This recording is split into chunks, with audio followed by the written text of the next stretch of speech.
faut être animé par la passion.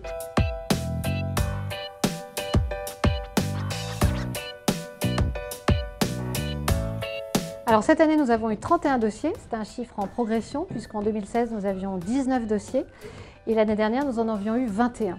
Voilà, qui est assez révélateur de la poursuite du développement de ce secteur puisqu'on a une croissance des ouvertures aujourd'hui, aussi bien sur les concepts d'épicerie fine que sur le commerce de détail. Cette année, les dossiers étaient des dossiers de qualité très intéressants pour certains.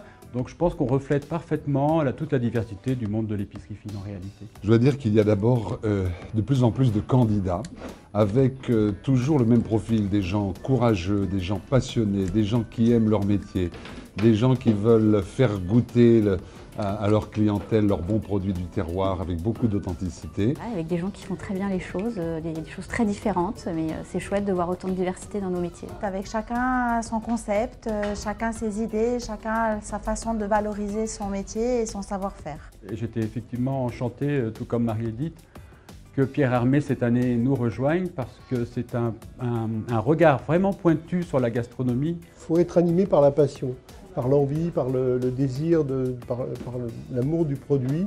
Ça ne s'improvise pas d'être épicier, il faut vraiment connaître son sujet, aller à la rencontre des artisans, des producteurs. Depuis 3 ans, on voit une évolution assez forte sur le fond de chaque ouverture de boutique. Ça veut dire que c'est un métier qui plaît et qui provoque aussi souvent des envies.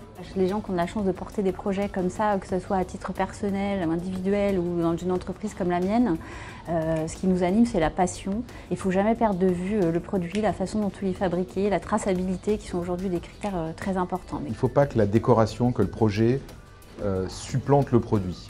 L'épicier vend des produits et c'est le produit qui doit faire la décoration. Il faut savoir écouter ses clients, il faut savoir bien référencer ses produits, il faut être à l'écoute des clients et puis construire sa gamme autour de son expérience, de sa propre expérience, de ce qu'on aime, savoir partager les produits, savoir en parler, savoir les cuisiner, savoir expliquer. Déjà, on voit que l'épicerie, c'est quand même un secteur qui marche de plus en plus.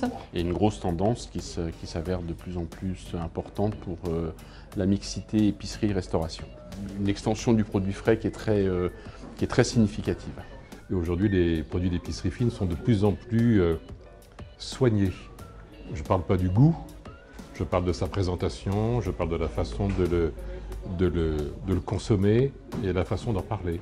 Une belle édition, vraiment des beaux concurrents. Et donc il y a véritablement une évolution vers le haut, on tire la qualité vers le haut et ça c'est formidable.